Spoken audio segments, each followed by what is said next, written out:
What was your education like when you were going through K to 12? Where were you taught, or were you taught about residential schools, treaties, and why do you think this part of history was left out? When I started school, it was very Europeanized, right? Like it was back in 99. Like that's when I graduated, I guess. So it was a few years ago. And we were taught about Christopher Columbus coming over, finding America, right? And helping Indigenous people. And that's kind of the way that I thought it was. Um, and that's how I was taught. When did you first learn about residential schools? Do you remember how you first felt when you learned about them? I was teaching actually. I was teaching on the reserve of Quakatus, and I had an EA that worked out there. And she used to say things like, "Oh, when we were eating lunch, if she didn't have her utensils placed properly, she'd say, "Oh, the nuns would get so mad at me."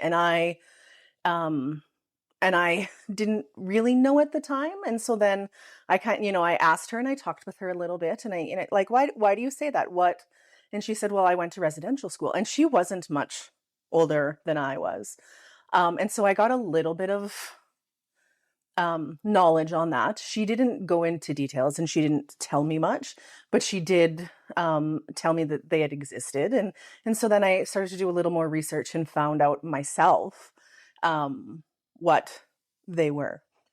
And it actually, I have when I went to university, I have a Native Studies like my major. And so I was told a little bit about them, but I wasn't told, um, I guess, the atrocities that happen, right? I was told that they happened, and they were to help.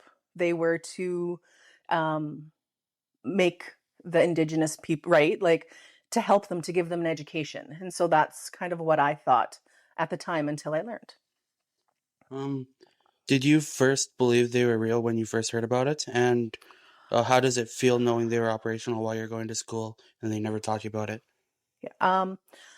I believed that they were real because I learned them from a person, right? Like she told me, and I had every trust in her. I worked with her.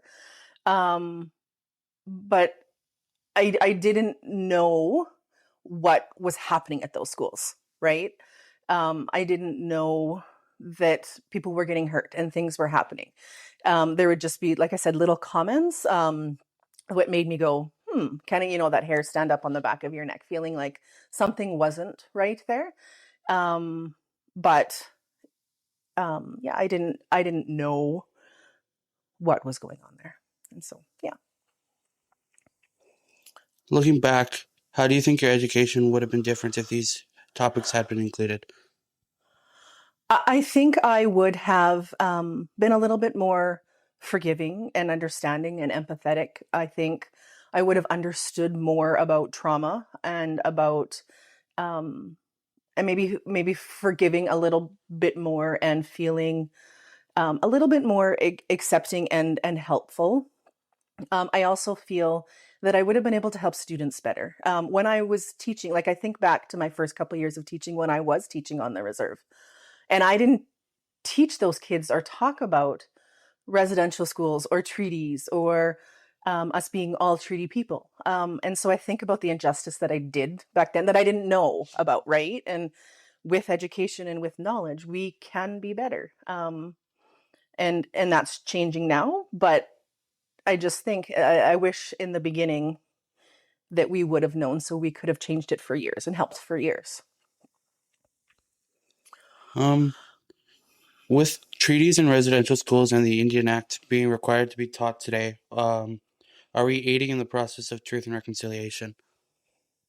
I think we're starting. I think there is much more work to be done.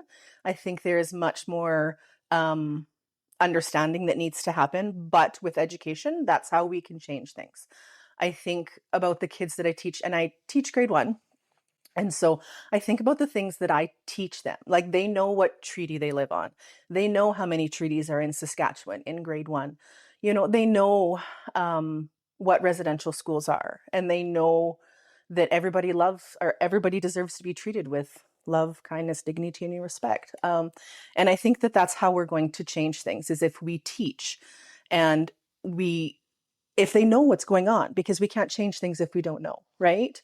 And so I think um, teaching them what happened so they can change, right? Because with truth and reconciliation, you need to teach the truth so we can change what has happened.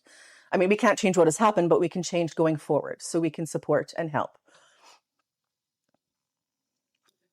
As a teacher, what have you done to make sure that kids today learn about these things that you didn't in your early education? And I think I talked a little bit kind of about that the last question.